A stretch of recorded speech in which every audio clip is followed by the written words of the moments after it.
നിക്ക് നിക്ക് നിക്ക് നിക്ക് scroll ചെയ്യരുതേ. നിങ്ങളിപ്പോൾ കരുതുന്നുണ്ടായിരിക്കാം ഇതൊരു kitchen ടൂറാന്ന്. എന്നാൽ ഇത് കിച്ചൺ ടൂറല്ല. കിച്ചണിലെ കുറച്ച് തിങ്സ് ജർമ്മൻ ലാംഗ്വേജിൽ എങ്ങനെ പറയാമെന്ന് നമുക്ക് പരിചയപ്പെടാം. കപ്പ്, ദി ടാസേ, ദി ടാസേ.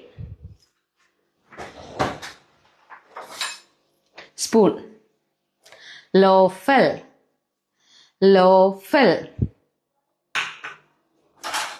ഫോർക്ക്, ഗാബൽ, ഗാബൽ. നൈഫ്, മെസർ, മെസർ. നമ്മുടെ നാട്ടിലെ ഫ്രിഡ്ജ് എങ്ങനെയാണെന്ന് നമുക്ക് എല്ലാവർക്കും അറിയാം. നമുക്ക് ജർമ്മനിയിലെ ഫ്രിഡ്ജ് എങ്ങനെയാണെന്ന് നോക്കിയാലോ. ഇത് കണ്ടോ, കബോർഡിനകത്ത് തന്നെ ഫിക്സ് ആയിട്ടാണ് ഇവിടെ ഫ്രിഡ്ജുകൾ വരുന്നത്. പക്ഷേ നമ്മുടെ നാട്ടിലെ ഫ്രിഡ്ജ് പോലെയല്ല. കണ്ടോ, തീരെ ചെറിയതാണ് ഇവിടുത്തെ ഫ്രിഡ്ജ്. ഫ്രിഡ്ജിന് ജർമ്മൻ ലാംഗ്വേജിൽ എന്താണ് പറയുന്നത് നമുക്ക് നോക്കിയാലോ. Cool shrunk, cool shrunk. ഇതുപോലെ കിച്ചണിൽ യൂസ് ചെയ്യുന്ന 25 കോമൺ ആയിട്ടുള്ള തിങ്സിന്റെ ജർമ്മൻ പേര് നിങ്ങൾക്ക് വേണോ എങ്കിൽ കമന്റ് ബോക്സിൽ നിങ്ങൾ കിച്ചൺ എന്ന് ടൈപ്പ് ചെയ്യൂ. ഡയറക്റ്റ് ആയിട്ട് ഞാൻ നിങ്ങൾക്കത് DM ചെയ്യാം.